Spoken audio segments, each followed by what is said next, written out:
Comfort. Should have stayed married, Mom. That's what Jason, my only son, said while closing the door to his warm living room behind him.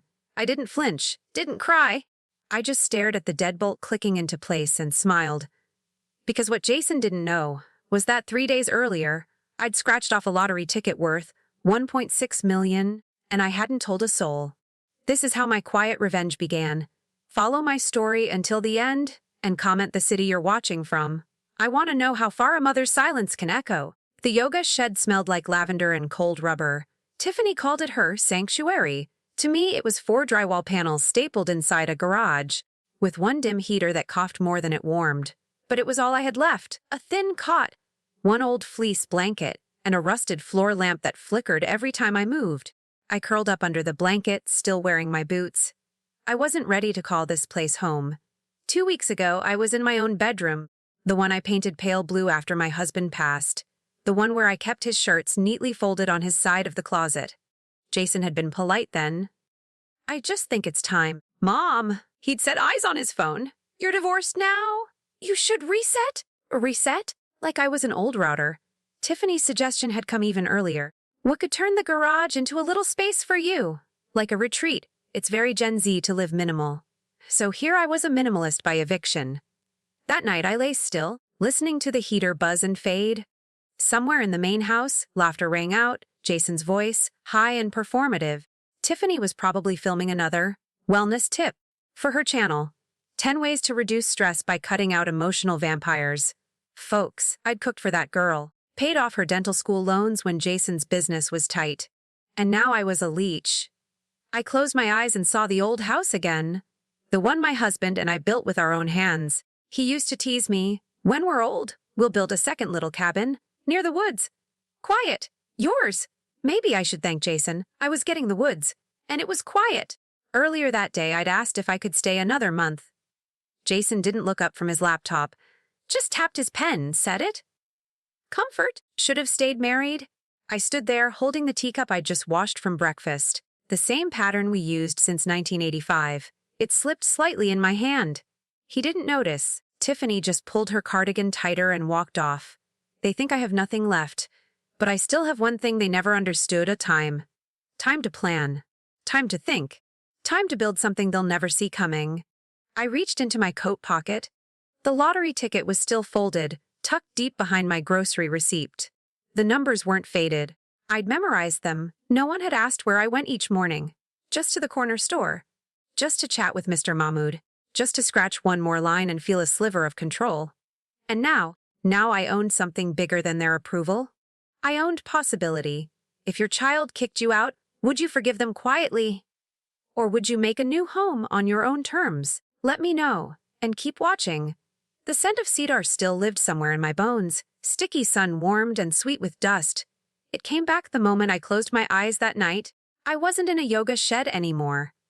I was 24 again, watching my husband lift a beam with both arms while Jason, just a baby, slept against my chest in a fabric sling. The wind that day was cold, Flagstaff cold.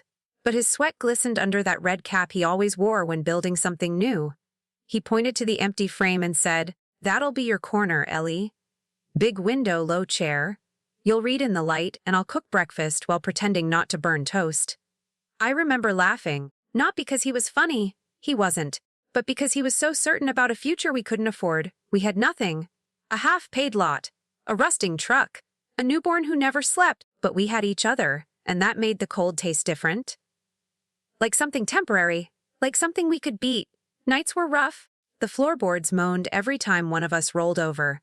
We wore socks to bed and cooked beans 3 nights a week, but he made it feel like a honeymoon. One night, after the heater broke again, we sat cross-legged under 2 sleeping bags, eating reheated spaghetti from one pot. Steam fogged the windows. He looked at me and said, "If we ever win the lottery, let's build a cabin near the pines. Just us. You can write again. I'll fish." "You hate fishing?" I said, smiling. "Exactly. That's how you know I love you." He always said things like that. Small words that stuck to the skin. The morning we finished the roof, I drove the last nail in with his hand over mine. "Make it count," he whispered. It did. That house stood longer than our marriage. Longer than my knees held up. Longer than his heartbeat. Jason was 3 when he learned to ride a bike down that dirt path beside the garden. No helmet. No fear. I ran after him, arms out, knees wobbling. Mom, watch me, I did. I always did. He rode straight into the sun, wobbled once, steadied, and flew. And I thought, that's what we do, don't we? We give them everything so they can ride away. Jason's backpack always looked too big for his shoulders. In 7th grade, the straps hung low, bouncing against his back as he shuffled out the school gate. Every day, I was there, parked in the same corner, waving through the windshield with a thermos of hot cocoa and a clean towel for his sweaty forehead. He never said much, but he always smiled when he saw me. At night, I ironed his shirts for debate club. I stitched the name tag into his lucky blazer. When he stammered through his first argument and cried in the locker room, I stayed up rewriting flashcards with bigger letters and wider spacing. He didn't ask. I just knew. By the time he reached senior year, I was working weekends at the town library and folding laundry at the Prescott Inn on Tuesdays. I didn't mind. He was the dream we had raised, mine and my husband's, and dreams required sacrifice. He got a scholarship. Not full, but enough. We dropped him off at Arizona State in the old family truck. I placed a jar of homemade granola in his dorm drawer and slipped $50 between his socks. Call when you miss the kitchen, I said. He hugged me once. Quick, tight, then gone. The house changed after that. No more open chips on the couch. No shoes by the door, just echo. After my husband passed, the silence stretched longer. Jason called once a week at first, then twice a month, then holidays maybe. I kept setting the table for two. The fall he started dating Tiffany, he brought her to visit. She wore flowing linen and smelled like lemon balm. Spoke in soft tones and corrected Jason's grammar mid-sentence. I offered her my best china set. She smiled, tilted her head, and said, "Oh, I don't really do porcelain. It holds memories too long." She never looked me in the eye. After that, things slid. Jason forgot my birthday one year. Tiffany texted a generic e-card the next. I stopped asking for Sunday dinners. They always had plans. The yoga retreat, client brunch, digital detox weekend. The worst part wasn't being forgotten. It was realizing I had become convenient to ignore. They called when something broke, when they needed a witness for the mortgage renewal, when they wanted me to watch the dog for a week. But no one ever asked, "Are you okay?" Somewhere between college drop-off and that yoga shed, I stopped being mom. I became background. The coffee on the counter was lukewarm, untouched. It sat beside a perfectly arranged plate of strawberries and a folded linen napkin printed with tiny golden suns. The mug next to it read, "Intentional Living." The air smelled of lavender and something faintly artificial, like optimism sold in a bottle. From the living room, Tiffany's voice floated in, honeyed and airy. "So let's begin this morning with a grounding breath. Inhale and release anything that doesn't serve your soul." I stepped quietly past the hallway arch. The room had transformed into a makeshift studio. A camera mounted on a ring light stood in front of the fireplace.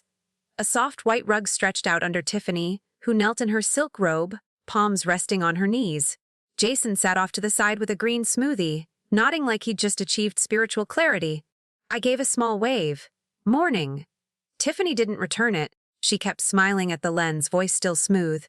But her eyes flicked toward me, just once. Then she pressed mute on her mech, rose from her pose, and walked toward me with bare feet that made no sound. "Elaine," she whispered, "would you mind waiting in the other room? The angle is tight, and we're focusing on minimalist energy today." She called it minimalist energy. I was the clutter. I nodded. Didn't trust myself to speak. Jason said nothing, just kept sipping. I turned and walked back into the kitchen. My heels tapped against the tile. Even that felt too loud. I sat at the end of the dining table, out of frame. Steam no longer curled from the coffee. Nobody asked if I wanted a plate. Nobody noticed I hadn't spoken again. Tiffany's voice resumed, floating down the hall. "And now that our space is protected, let's welcome in gratitude. Think of someone who truly honors your energy." My fingers curled slightly. I stared at the wrinkles forming around my knuckles. Hands that had chopped vegetables through flu seasons, wrapped birthday presents at midnight, carried a toddler through fevers. Hands that now felt too visible for a live stream. I remembered Jason's 7th birthday. He wanted a dinosaur cake. I stayed up until 2 sculpting a green frosting stegosaurus, complete with chocolate chip eyes. He told me it was the coolest thing ever. He hugged me with sticky hands and a frosting smile. That same boy now stared at a woman talking about boundaries while pretending I didn't exist. The session ended with a soft chime. Tiffany clasped her hands, bowed slightly, and cooed, "Thank you, lovelies." Protect your peace always. See you next time. You Jason clapped once? She beamed. I stood up quietly. Tiffany turned toward me like she had just remembered I lived there. Oh, the kitchen's all yours now. Elaine! I smiled the way women do when they're too old to fight for crumbs. No one offered me coffee, and I didn't ask. I washed my hands in the sink. The water ran colder than usual. Outside the window, sunlight filtered through the pine trees. A squirrel darted across the fence. For a moment, I imagined what it might feel like to run too, small, unnoticed, free. Behind me, chairs scraped. Jason and Tiffany moved around like I was part of the wallpaper. Tiffany hummed as she blended another smoothie. Do we have flax seeds, babe? She asked. Jason opened a cabinet, closed it. No clue. Maybe in the pantry? They moved together like a unit, quiet choreography. I poured the cold coffee down the drain. It swirled in slow circles before disappearing. Tiffany turned suddenly. Lane, when you're done, do you mind grabbing the packages off the porch? They're from a brand I'm partnering with and shouldn't sit in the sun too long. I dried my hands slowly. She smiled as if she'd asked me to help pick wedding flowers. But there was no please. No thank you. Jason added, oh, and maybe check if the dog food came too. I opened the door and stepped onto the porch. A breeze tugged at the edge of my cardigan. 3 boxes sat on the doormat, all branded in soft pastel fonts. Glowtide, Root Bloom, Lush Skin. Names that promised transformation. Tiffany's World. I bent down slowly, knees aching. The cardboard edges were damp from overnight dew. One box slipped from my grasp, corner splitting slightly. Jason appeared behind me. Careful, he said flatly, picking up the top one. They'll charge us if anything's damaged. I looked at him. He was taller now, broader.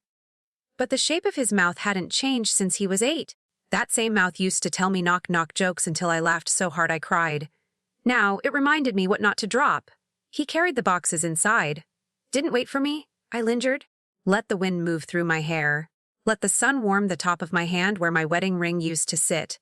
A neighbor waved from across the street. I waved back. Then I stood there just breathing. Eventually, I returned inside. Jason and Tiffany were in the kitchen arguing quietly. I just think if she's going to stay, she shouldn't interfere with the content, Tiffany said. It's hard to control the vibe when she's always hovering. I know, Jason said. I'll talk to her, just not today. I stopped in the hallway. My breath caught in my throat. My hand touched the wall gently, steadying myself. Same wall where we used to measure Jason's height in pencil lines. Each mark a celebration. Now it held shadows. I turned back, walked toward the shed. My room. The yoga mats were still there. The cot still creaked. I sat down, shoes still on, folded hands in my lap, eyes open. They think I'm just passing through, but I've always been the foundation. The walls only stand because someone chose to stay silent. Until now. The bank smelled like paper and lemon disinfectant. Elaine sat quietly in the upholstered chair, hands folded, purse in her lap. Jason stood beside her, arms crossed, tapping his foot every few seconds. The desk clerk, young, polite, slightly uncomfortable, smiled too much and said too little. Mrs. Prescott, he said, glancing briefly at her, we just need a few quick signatures to finalize the account transition. Elaine nodded, even though she wasn't sure what transition meant. Jason had said something about cleaning up loose ends after the divorce. He mentioned an investment account, some mutual fund her husband had opened years ago that still listed her as a co-holder. It's no big deal, Mom. Jason had said that morning. We just need your name off it so we can move forward with our plans. Plans? She had no idea what those plans were. No one asked if she had any. The clerk slid a stack of papers toward her. Thin print, bold lines, yellow flags marking where to sign. He handed her a sleek black pen. Elaine picked it up slowly. Her hands trembled more than usual. The lights above buzzed faintly. In the distance, a printer whirred. Jason leaned closer. His voice dropped just enough to sound calm but firm. Mom, please, it's standard stuff. Nothing to worry about. She didn't remember asking if she should worry. The first signature line stared back at her. So many legal words. None of them familiar. She glanced at the clerk. He looked away. She signed. Then another page. And another. Each one felt heavier than the last. Her fingers left slight smudges on the ink. She tried to keep her breathing even, but her chest felt tight beneath her coat. Jason watched, arms still crossed. No smile. No thank you. When it was done, the clerk collected the papers and tucked them into a blue folder with the bank's logo in gold foil. We'll process this within 48 hours, he said. Do you want a copy for your records? Jason answered before she could. No need. We'll handle it.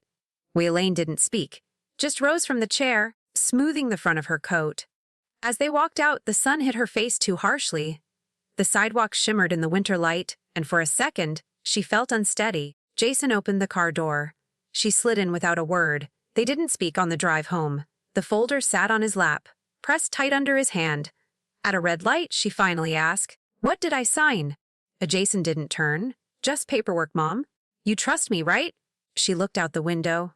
A woman walked her dog past a bookstore Elaine used to love. The sign had faded. The windows were dark. She wanted to ask again, but she didn't. At home, Jason got out first. Elaine stayed in the passenger seat for a few minutes longer. Her hands were cold.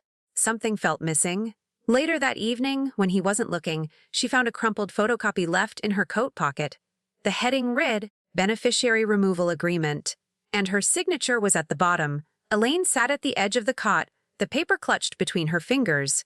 Her eyes traced every line again, though she already knew what it said. Jason hadn't just asked for her signature.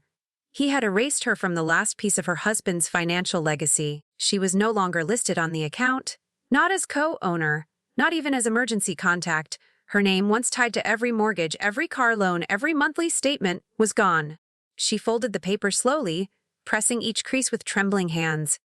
The shed was quiet except for the ticking of the small clock on the shelf above her head. A gift from her husband. Back when they still wrapped presents for no reason. It ticked too loudly now. She set the paper on the table and stared at the single lamp casting pale light across the yoga mats. Tiffany had left them rolled in the corner, next to a diffuser that no longer worked. The air smelled faintly of eucalyptus and dust.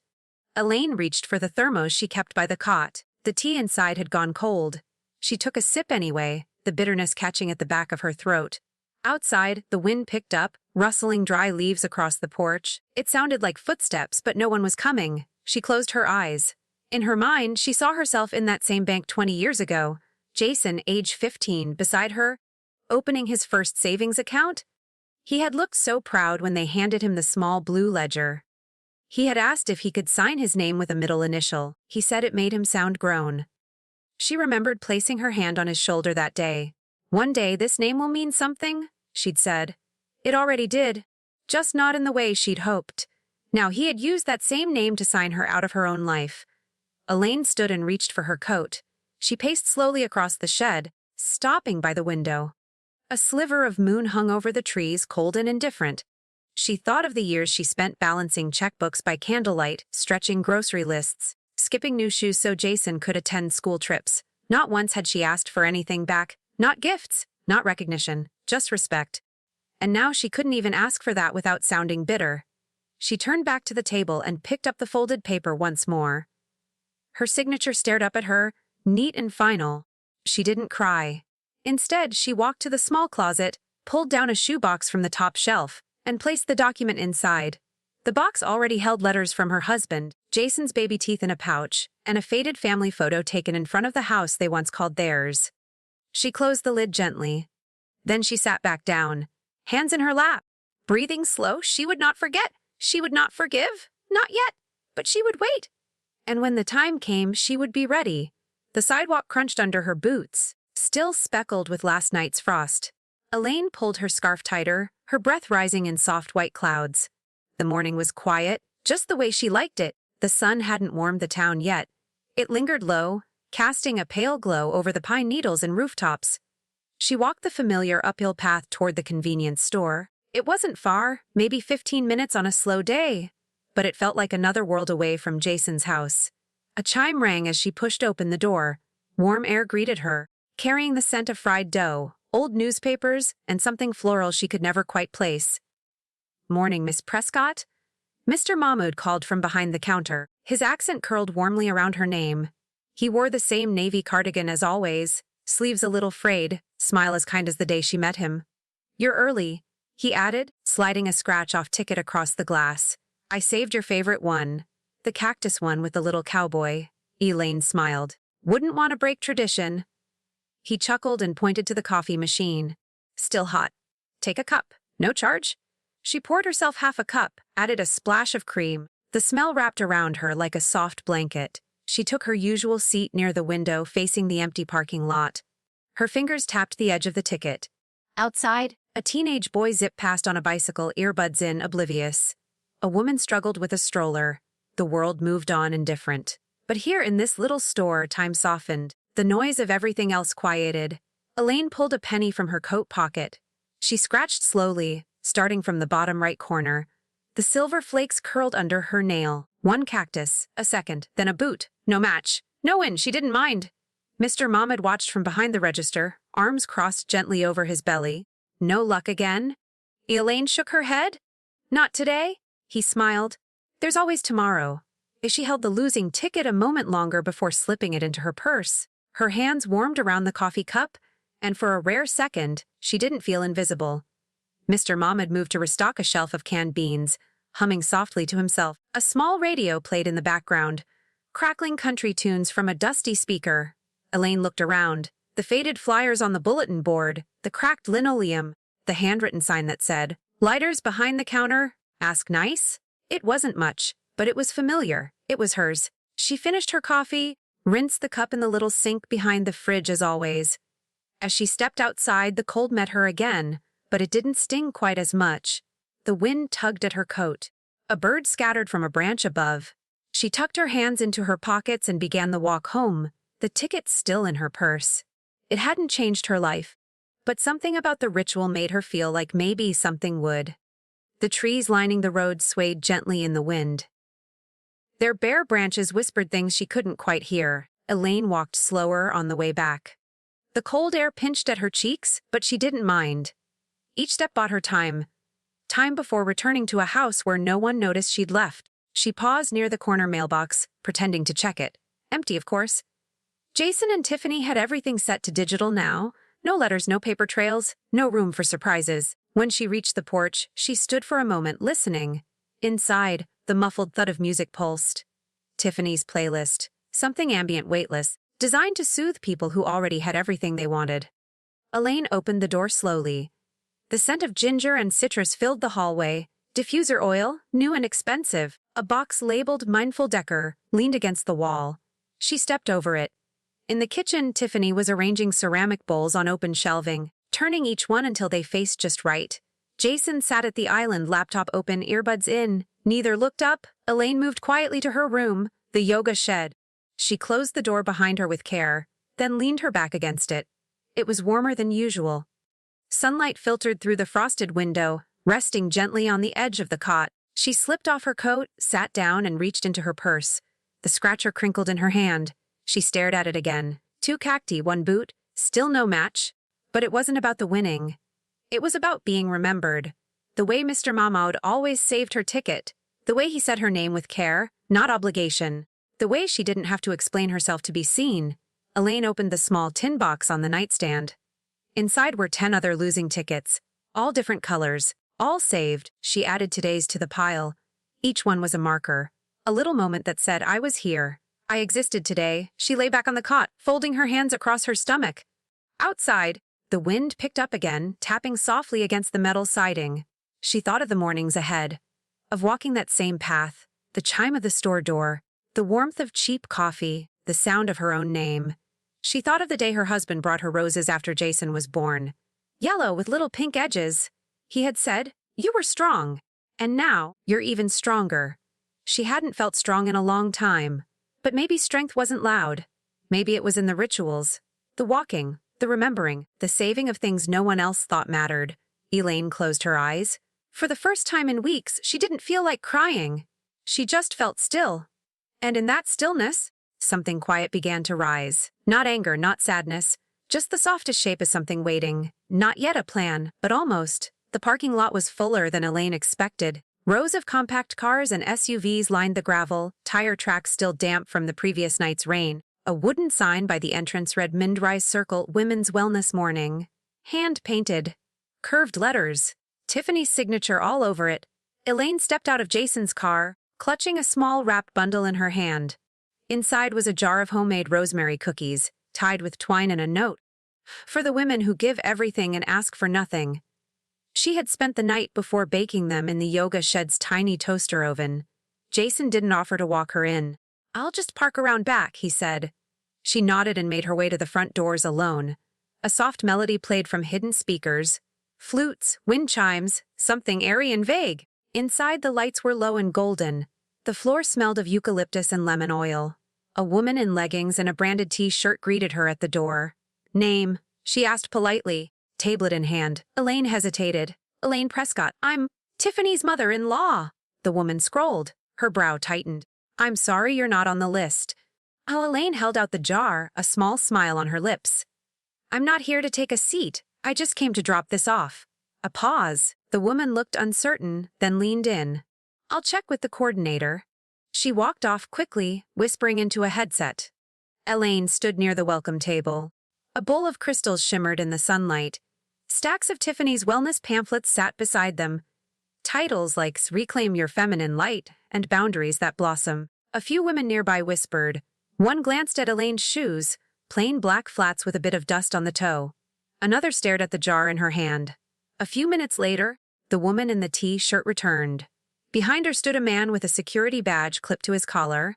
I'm really sorry, the woman said, her voice lower now, but the event is closed to registered guests only. The coordinator says, maybe another time. Elaine blinked. The cookies felt heavier in her hand. The man stepped forward gently. I can walk you out, ma'am. Elaine looked past them. Into the room there in the center of a circle of women sitting on meditation cushions was Tiffany draped in white, eyes closed, speaking softly. Jason sat at the back wall. He saw her and looked away. Elaine turned without a word. The man didn't touch her, only walked a step behind. Outside, the sun had risen higher, but the air still held a bite. She found the nearest bench by the gravel path and sat, slowly, the cookies still in her lap, untouched. Her fingers tightened around the twine. Behind her, applause erupted from the building. She didn't turn. Instead, she stared at the pine trees lining the far side of the lot. A squirrel darted through a patch of wild grass. She closed her eyes for a moment. The warmth didn't reach her skin. If you were humiliated like this, would you stay silent? Tell me what you'd do, and tell me where you're watching from. Elaine sat on the bench for a long time, the jar of cookies still resting in her lap. Each twine loop dug lightly into her palm. She didn't loosen her grip. She just listened. Through the glass doors, she could hear the faint echo of Tiffany's voice. Confident, elevated, rehearsed. Something about releasing inherited wounds. Something about stepping into light. Elaine looked down at her own hands. They had washed Tiffany's dishes, folded Jason's shirts, written the checks that paid for wedding appetizers and outdoor patio heaters. Now they trembled just slightly in the wind. Jason finally appeared at the doorway alone. He scanned the lot, spotted her, and made his way across the gravel with deliberate steps. Mom, he said, hands in his coat pockets. They said it was for registered guests only. Tiffany didn't want to make it awkward. Elaine said nothing. She thought maybe next time would be more fitting. More fitting.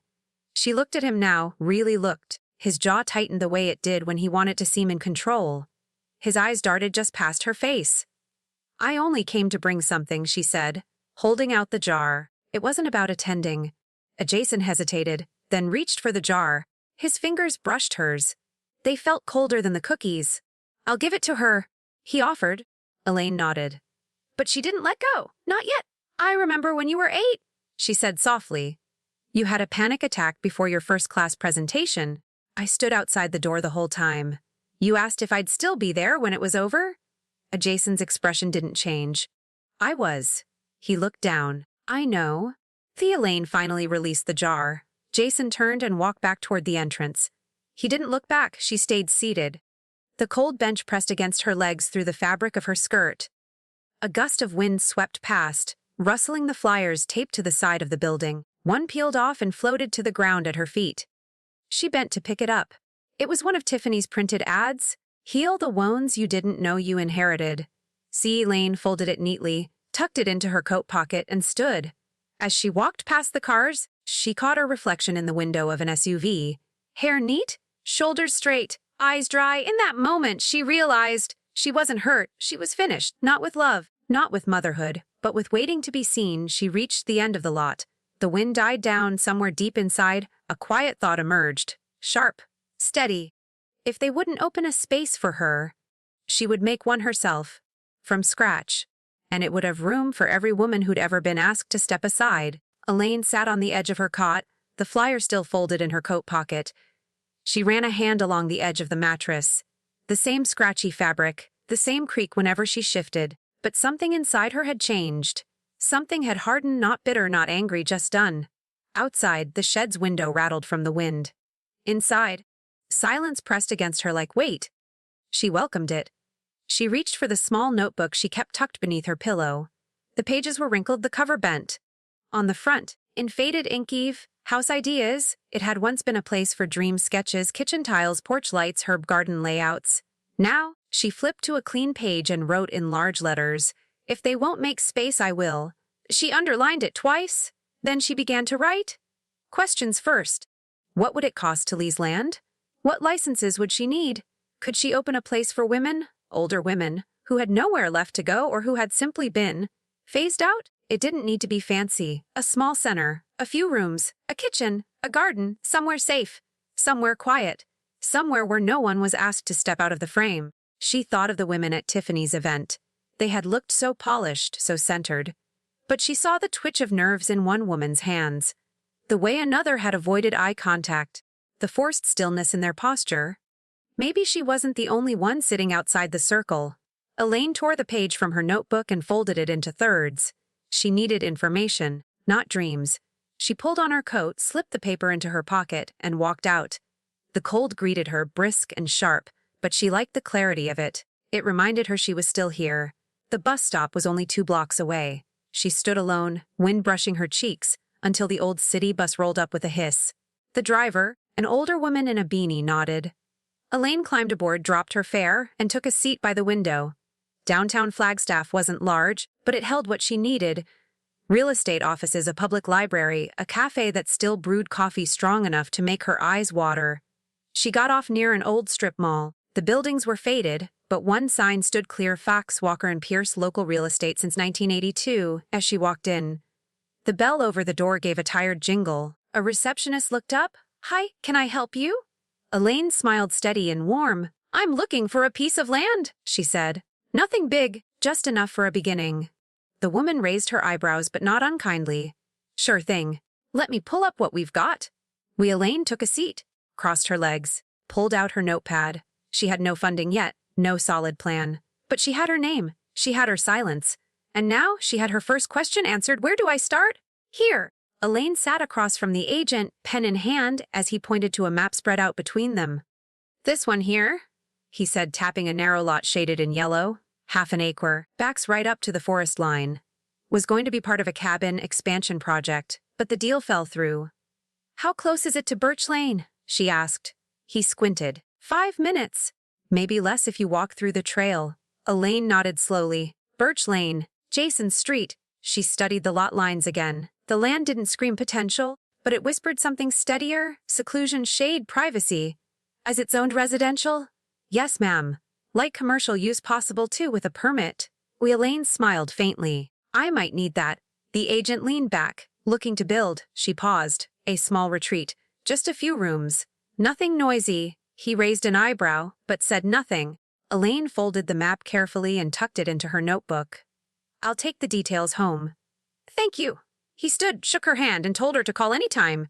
Outside, the wind had softened. Sunlight spilled onto the sidewalk in a thin line. Elaine walked slowly, thoughts thick and circling. The idea no longer felt like fog. It had corners now, and measurements. At the bus stop, she pulled out her phone, not to scroll, but to search. How to register an anonymous LLC in Arizona. She tapped the first link, then the second. She read every word. By the time she got back to the yoga shed, the sun was dipping behind the trees. The house was quiet. Jason's car was gone. The curtains in the living room were drawn. She closed the door behind her gently, then clicked the lock. Inside, she moved to the nightstand, pulled open the bottom drawer, and reached behind a stack of folded sweaters. Out came an envelope. She sat on the cot, laid it flat across her lap, and opened it. 5 years ago, just after her husband passed, she'd received a modest insurance payout. Not much. Just under $20,000. She had never touched it. Never even mentioned it. Elaine counted the bills, ran her fingers across the edges. It wasn't enough to build everything, but it was enough to begin. She grabbed her notebook and wrote in capital letters across a new page.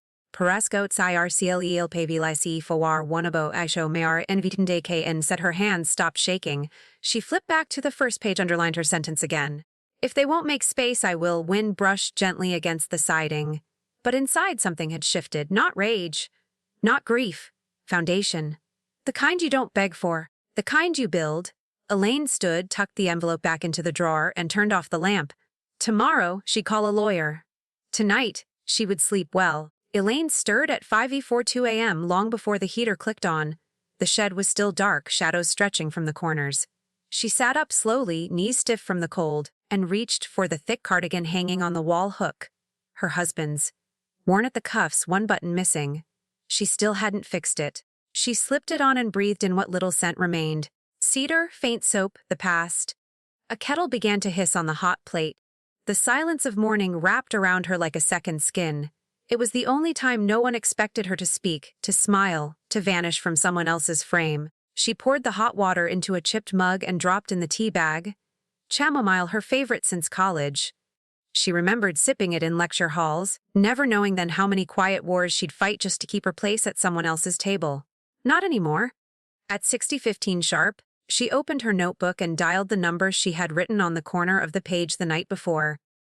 "Good morning," a man answered. His voice was brisk but not cold. She said, her voice calm. "I'd like to start a limited liability company, an anonymous one." He paused. "All right, do you have a name in mind?" She looked at the bold letters she had written across the top of the page. "Prescott Circle." "Yes," she replied. "It's called Prescott Circle." He walked her through the basics, filing requirements, nominee services, timelines. She asked every question, she took every note. She didn't apologize for not knowing. Not once. By the time they hung up, the shed was bathed in soft daylight. Elaine sat still for a moment, then opened her drawer. The envelope was there. Neat. Counted ready. She would pay the lawyer's retainer this week. File the LC in the one state that allowed full anonymity.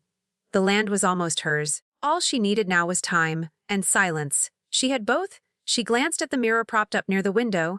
Her reflection stared back. Silver hair pulled into a low twist, cardigan loose on her shoulders, eyes alert. Not angry, not sad. Clear she stood, poured what remained of the tea into the tiny sink, and rinsed the mug. Then she picked up the second notebook, the one with the scribbled cost estimates, insulation prices, plumbing notes, and added a new line, Step 40, plan the blueprint. Think small. Think safe. Think healing. The wind picked up outside, brushing pine needles against the metal walls. Elaine turned to the window, watched as the first snow of the season began to fall, soft, slow flakes catching on the bare branches. She reached for her coat. It was time to walk. Not for the scratcher today, for her own peace. The path behind Jason's neighborhood sloped gently upward, cutting through a stretch of pine and dormant brush. Elaine walked it slowly, boots crunching over a thin layer of frost. Her breath rose in soft clouds. Each step loosened something heavy in her chest. Years ago, she and her husband used to walk this very trail in the early evenings.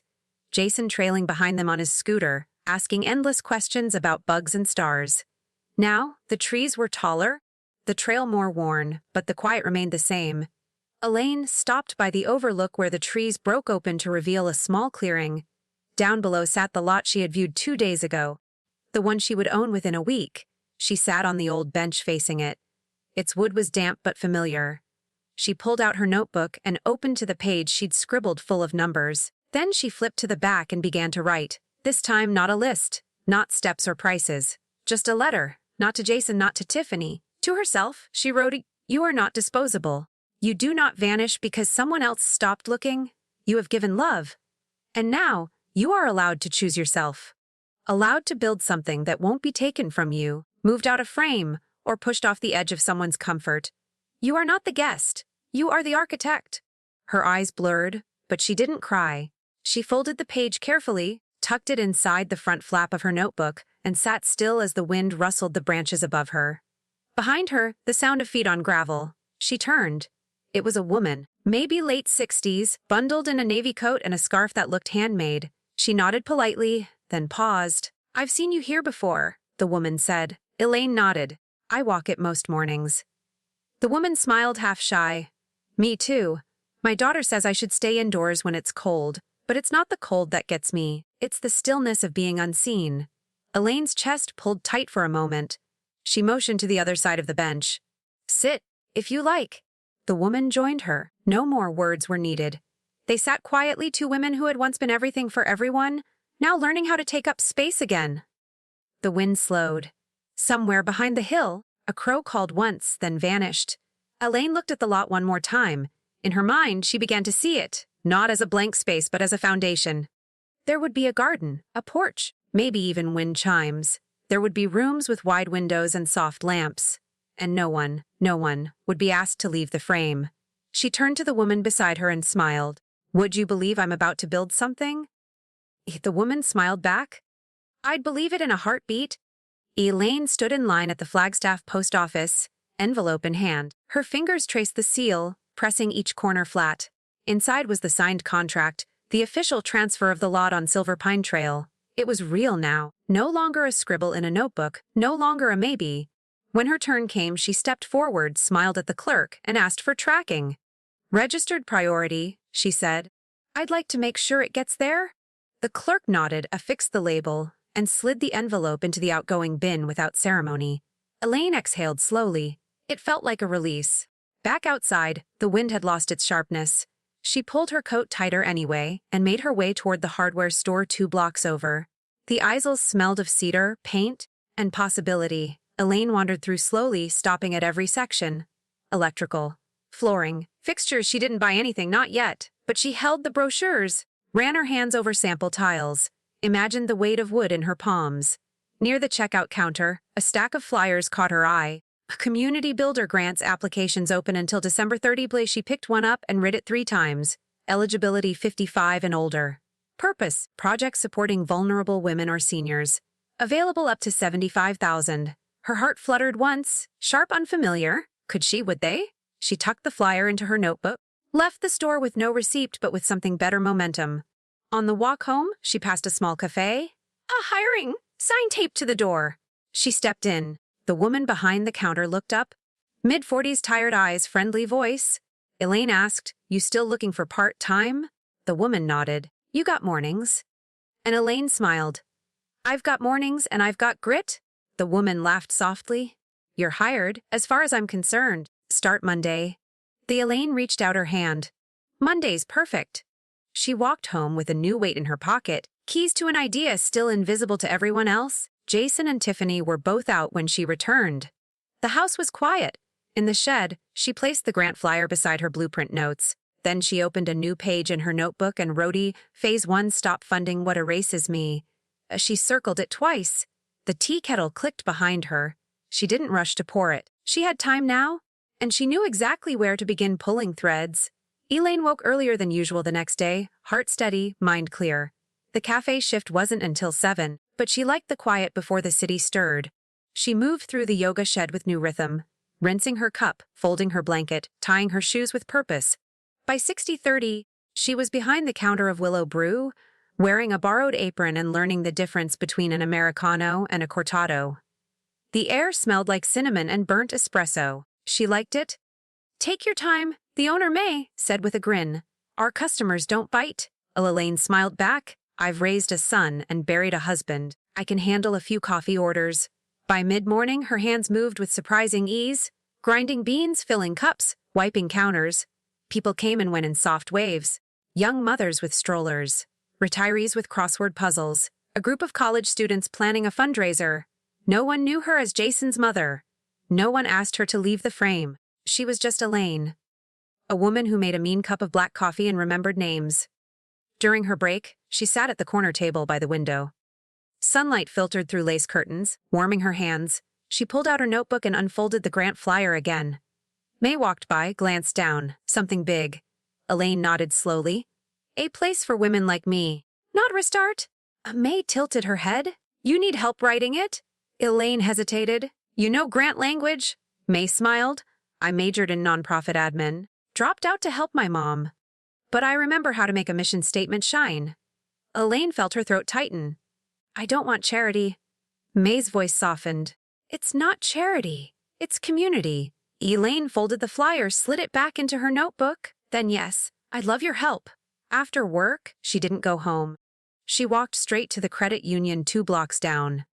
At the counter, she withdrew the balance from the small account Jason had opened in her name years ago. Only a few $100s remained. She moved it into a new account in her name only. Elaine Grace Prescott. She didn't feel guilty. That money had sat untouched for years, forgotten like her birthday, like her name at family gatherings. She was simply reclaiming what was already hers.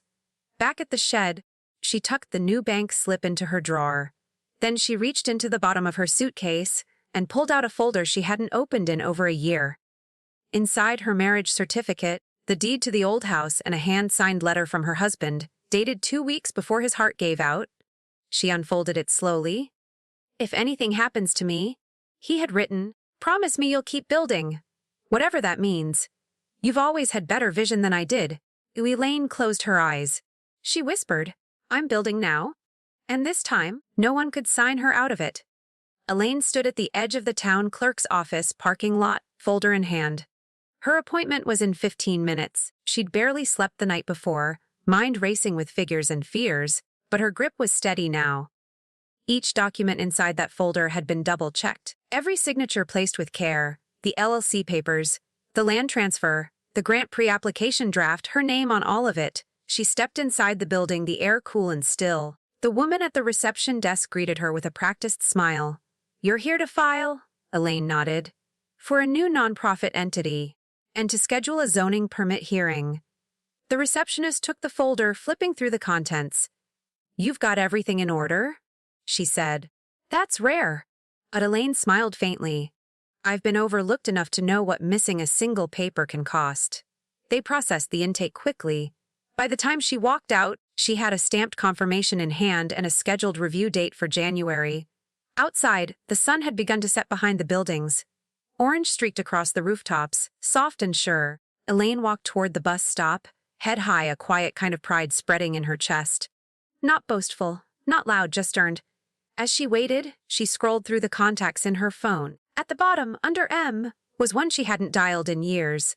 F. Marilyn Tussin, lawyer, who said her old college roommate. A divorce attorney now. Practical, sharp, never sentimental. Elaine tapped the number, it rang twice. Then, "Marilyn Cross speaking?" Elaine hesitated for a beat. "It's Elaine Prescott," a pause. "Elaine, Lord, it's been forever. You still drinking chamomile at noon and rewriting Christmas cards 3 times? Elaine laughed softly. "Not anymore. I'm building something. You. Now that's a headline. What do you need?" Elaine took a breath. "I need someone smart. Someone who can help me protect what I'm building and quietly pull back what was taken." Marilyn didn't miss a beat. "You've got my attention. Send me what you have. I'll look it over tonight." Elaine felt her chest loosen. "Thank you," she said. "Don't thank me. You're the one who made the call." When the bus came, she rode home in silence, the folder clutched gently to her chest. The shed was dark when she arrived, but the light inside her didn't dim. She placed the stamped paper on her desk. Then, beneath it, the deed, then the bank slip, then the first draft of the grant. Layer by layer, she was stacking her foundation, one quiet move at a time. The house Jason lived in was lit with warm bulbs and muted voices. From the kitchen window, she saw him pour wine into Tiffany's glass. Elaine didn't watch long. She turned off the shed's light, lay back on the cot, and closed her eyes. Justice didn't always arrive with noise. Sometimes it came on soft feet, step by step, paper by paper, and this time her name would be on every page. Elaine stood at the edge of the empty lot just after sunrise. The soil was still frozen in places, and frost clung to the tufts of grass poking up near the tree line. Her boots sank slightly as she stepped forward. This was hers now. The deed said so. The name on the title said so. And yet, the air felt delicate. Like breathing too hard might scare it away. She pulled out a folded sheet of paper, her sketch, nothing fancy. Just pencil lines on ruled paper, a rough outline of a rectangular structure labeled rooms, gathering, kitchenette, garden, exit, office, bedroom 1, bedroom 2. And in the corner a note, "Par no one stands alone." Elaine looked up from the page and imagined it all, windows framed in soft pine, warm lamps that lit gently, a bench under the oak where morning tea would be sipped slowly. This wasn't revenge. It was repair. Behind her, tires crunched on gravel. She turned. A small pickup truck pulled up. Out stepped a man in a dark blue jacket and tan work boots, silver hair tucked beneath a cap. He nodded at her, arms crossed. "You Elaine?" he asked. I am. I'm Cal. May said you were looking for a contractor who doesn't overtalk and knows how to listen. Elaine smiled. She wasn't wrong. He looked over the lot, then back at her. You building big? Small, she said, but strong. Cal walked to the center of the lot, kicked the frozen soil once with his boot, then nodded. We'll need to bring in gravel. You got a budget? I do. He raised an eyebrow. Do you got backup? Elaine held his gaze. I have purpose. That's better. Kyle grinned. Fair enough. They spent the next half hour walking the perimeter. Elaine showed him the sketch, pointed out where the morning sun would land. Cal made a few suggestions. Insulation thickness, rain drainage concrete mix. They talked logistics, not dreams. She liked that. Before he left, he reached into the truck bed and pulled out a wooden stake with a strip of red cloth tied at the top. First mark, he said, handing it to her. Elaine took it with both hands. She bent, pressed it into the ground just left of center, then stood. The cloth fluttered in the breeze. She felt her breath catch. Not from cold, from certainty. Behind her, the forest stood tall and silent. Ahead, just frozen ground. But beneath it, foundation. Something was coming. And this time it had her name on the front door. Elaine stepped back from the wooden stake, her boots crunching over frosted grass. The red ribbon flicked gently in the wind. She watched it dance for a moment, then reached into her coat pocket and pulled out a small stone. Smooth oval sun, warmed once from sitting on her windowsill back at the old house. She knelt and placed it at the base of the stake. No ceremony, no audience, just her, and the ground that would carry her legacy. That afternoon, the building crew arrived. 3 men and 1 woman, each dressed in heavy flannel, voices calm and focused. Cal introduced them by first name only, no handshakes, just nods and purpose. Elaine's the one with the plan, Cal said. We follow her lead. They began marking out the frame. Elaine watched as the lot transformed from silent space to measured vision. Yellow string stretched across soil, outlining walls that didn't yet exist. Someone tapped in survey stakes with rhythmic thuds. The sound echoed up through her shoes. She had spent years listening to voices that dismissed hers, ignoring instincts that whispered, "This isn't right." Now the only sound was wood meeting earth. It was the beginning of something permanent. Inside her pocket, her phone buzzed. A message from Jason Ars. Tiff's wellness shoot got rescheduled. Can you grab groceries? She needs the car. See, Elaine stared at it. No greeting. No, please. Just assumption. She didn't reply. Instead, she walked to the edge of the lot where Cal stood, arms crossed. Studying the horizon, he glanced at her. You look like someone who just said no for the first time. Maylene smirked. Maybe the 5th. He nodded. Still counts. She stayed a while longer, watching the team pack up as dusk began to settle. Before leaving, Cal handed her a clipboard. Timeline. Costs. Material list. I'll update it weekly. Oh, Elaine scanned the page. Everything accounted for, no fluff, no games. Thank you, she said, tucking it under her arm. Cal tilted his head. You know most people hire architects to make it all pretty on paper before they build. Elaine looked out across the marked ground. I've spent my life watching pretty things fall apart. This time, I'm starting with strong. The crew drove off in a quiet convoy. Elaine remained, just a few minutes longer, standing in the center of where her gathering room would be. The place where women could speak without whispering. Where no one would be asked to leave, or smile smaller, or shrink. Jason stood on the porch, arms folded, watching Elaine approach from the sidewalk. Her boots were dusty, jeans streaked with mud at the cuff. The clipboard rested under her arm like a shield. She could see the flicker in his eyes, a mix of confusion and irritation. You've been out a lot lately? He said. Elaine didn't stop walking. I've been building something. Jason raised an eyebrow. Building, she stepped up beside him. Not for you, not for Tiffany. For me. He looked past her toward the street, as if searching for an explanation. Is this about the retreat thing Tiff didn't invite you to? You're still upset about that? Elaine smiled softly. I'm not upset. Jason, I'm just done.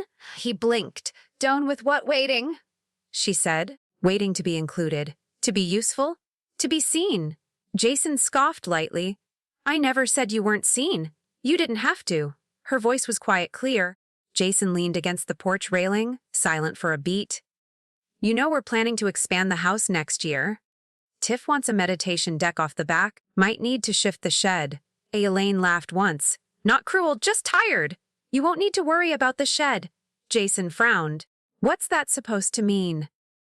I won't be living here much longer. He straightened. You're moving out? She held up the clipboard. I bought land. I'm building something called Prescott Circle. It's going to be a space for women like me, forgotten, sidelined, but not done. Jason's jaw tightened. Where did you get money for that? Elaine met his stare. From my own hands, my own name, and what wasn't stolen out from under me? He stepped back, tone sharpening. Are you saying I stole from you? I'm saying you let things happen. You looked away, and now I'm looking forward. Jason opened his mouth, but Elaine had already turned. At the door to the shed, she paused. Her hand rested on the frame one last time. Then she stepped inside, took down the photos she'd taped to the wall. Her wedding, Jason as a toddler, the old house before it was sold.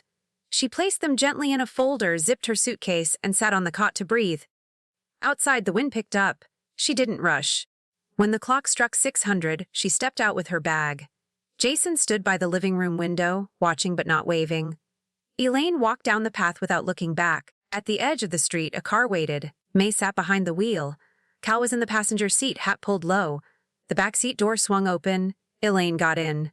She didn't say anything. She didn't need to. As they pulled away, the sky turned gold behind the trees. The road curved, and the house, the one that once defined her, slipped out of view. Ahead, on a clearing she now owned, the stakes still stood waiting. Soon they would hold walls. And those walls would carry more than weight. They'd carry names, stories, and the quiet, undeniable proof that she was never invisible. Elaine stood barefoot in the entryway of Prescott Circle.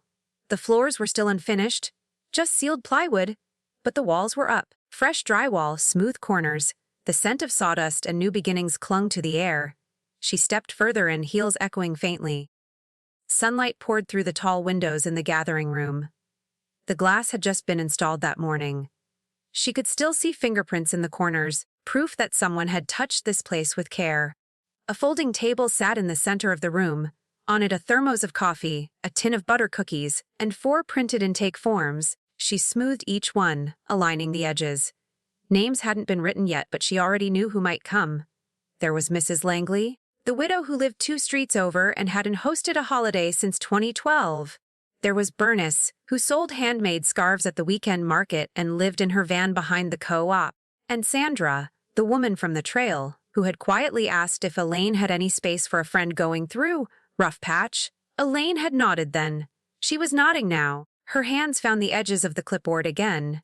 She read aloud the header at the top of each form of Prescott Circle. A space to rebuild, not apologize. The back door creaked. Cal stepped in, boots dusty, carrying the last box of tools. He looked around the room and gave a low whistle. Hard to believe this was just trees a few months ago. But Elaine smiled. Hard to believe I waited so long. Cal set down the box. You ready for tomorrow? She nodded. 3 women. 1 shared fridge. A quiet start. It's perfect. He leaned against the wall, arms crossed. Most folks your age are thinking about downsizing. Elaine looked toward the future kitchen. No one downsized more than I already have. Cal gave a quiet laugh. Fair. They walked through the space together. The hallway was short, but each door had a nameplate holder. Elaine hadn't filled them in yet. She wanted the women to choose their own room names, their own words. They reached the back garden exit. The door still needed paint. Elaine ran her fingers across the frame. I think I'll call this one Strength, she murmured. Cal raised an eyebrow. The door. No, she said. The place. He nodded slowly. Fits. They stood for a long moment, watching as dusk bled slowly into the tree line. Elaine closed her eyes and breathed in deep. This wasn't about what had been taken from her. It was about what she'd chosen to build in its place. And it was just beginning. The next morning, Elaine stood on the front porch of Prescott Circle, apron tied at the waist, a tray of scones in her hands. The wind had quieted overnight, leaving the air crisp but still. Frost clung to the grass, glittering under the early sun. She'd woken before dawn, baked from scratch, lavender and lemon zest, her husband's favorite combination. It felt like the right kind of welcome. At 1802, the first woman arrived. Bernice, wrapped in a hand-knitted shawl, suitcase rolling behind her. Her eyes darted around nervously until they landed on Elaine. Am I too early? Elaine shook her head. You're right on time. Bernice stepped forward, voice hushed. I didn't sleep much last night. Elaine passed her a warm scone. You'll sleep well here. A few minutes later came Sandra's friend.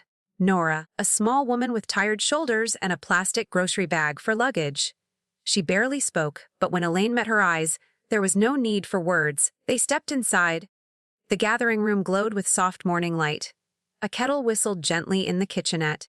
Cal had stopped by earlier to drop off a new table he'd built from reclaimed wood. Solid as hell, he'd muttered, patting it like a friend. Elaine showed each woman to her room. No numbers. No labels, just doors with empty nameplates and small white cards on the beds. "Just name your space?" Bernice paused, then pulled a pen from her purse and wrote. "Resilience." Nora stared for a while, then simply wrote safe. By noon, laughter echoed faintly from the hallway as Bernice shared her scarf pattern with Sandra, who'd stopped by to check in. Nora sat near the window, knitting silently, the sun casting lines across her lap. Elaine moved through the space like breath, refilling mugs, opening curtains, lighting a candle by the doorway. This wasn't charity, this was reclamation. At 3:00 p.m. Jason called. His name blinked on the screen for a long moment. Then it stopped. A text followed. "We noticed the groceries haven't been picked up. Is everything okay?" Evelyn didn't reply. She placed the phone in the drawer of her new desk, beside a fresh stack of intake forms. Then she opened the window to let in the scent of pine and cooling dough. She sat on the edge of the reclaimed table, sipping tea with Bernice and Sandra, talking about absolutely nothing and everything. How laundry lines should be south, facing how quiet can be healing, how sometimes the smallest room can hold the loudest kind of peace. Nora nodded but stayed silent. She didn't have to speak to belong. Elaine looked around the room, then down at her hands. For the first time in years, they weren't shaking. They were resting. Rooted, she picked up her notebook and flipped to the very first page. "If they won't make space, I will." She added one more line beneath it. "And I won't ask permission to stay." Elaine sat on the garden bench behind Prescott Circle, a wool blanket over her lap and a cup of strong tea cradled in her hands. The sun dipped behind the treetops, casting long amber streaks across the gravel path. A wind chime tinkled near the porch, soft, uneven, like a lullaby half remembered. She'd hung it there last week, made from old spoons and a rusted key. Every sound it made reminded her that nothing had to be perfect to be beautiful. Inside, Nora was showing a new guest how to fold fitted sheets without frustration. Bernice was in the kitchen, humming as she prepped lentil stew for the group dinner. Laughter floated out the open windows, warm and easy. Elaine closed her eyes and listened. It had been 3 months since the first stake went into the ground. 2 months since she'd last set foot in Jason's house. 1 month since the first donation arrived. An envelope with no return address, just a note inside of, "For what you're doing." "Thank you." She didn't need to know who sent it. She only needed to keep building. The women who arrived weren't broken, just bruised from years of shrinking. Some came with silence, others with rage. All of them carried a story no one had asked to hear until now. Prescott Circle wasn't a shelter. It wasn't a recovery center. It was a beginning. Each woman chose her room name. Each woman decided when, or if, she shared her story. Some stayed longer, but none left the same. Elaine had started hosting Sunday tea on the back porch. No agenda, no lessons. Just mugs and chairs and the kind of quiet that invites truth. One afternoon, Sandra brought her granddaughter. The girl asked if Elaine was the lady who built the big house for sad women. Elaine had laughed. "No," she said. "I built a place for strong women who forgot how strong they were." Tonight, the sky deepened to violet. A single star blinked through. Elaine sipped her tea. She thought of the shed, the scratchy cot, the way she used to fold herself small to avoid taking up space. Now she stretched her legs, rolled her shoulders, and smiled. She didn't raise her voice. She didn't seek revenge. She just built something louder than silence. And finally, she belonged to herself. Elaine placed the last stone at the edge of the garden path, a flat, river-washed piece she'd carried in her pocket for weeks. On its surface, she had written a single word in faded blue inky, "Still." Not as in unmoving. As in, "I'm still here." The evening air held the smell of rosemary and warm soil. Behind her, the porch light flicked on, casting a soft glow across the yard. Inside, gentle chatter rose from the kitchen as Nora and Bernice debated over the right tea-to-water ratio. Elaine smiled at the familiar rhythm.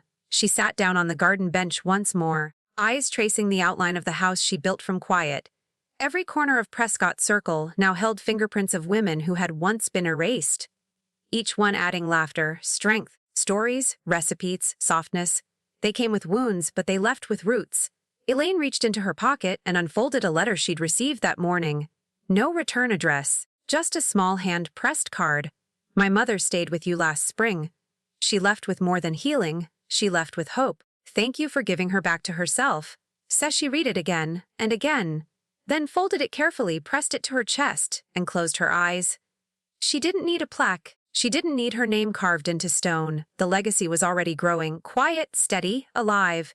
At 8:00 p.m., the porch door opened and Nora stepped out with a blanket in her arms.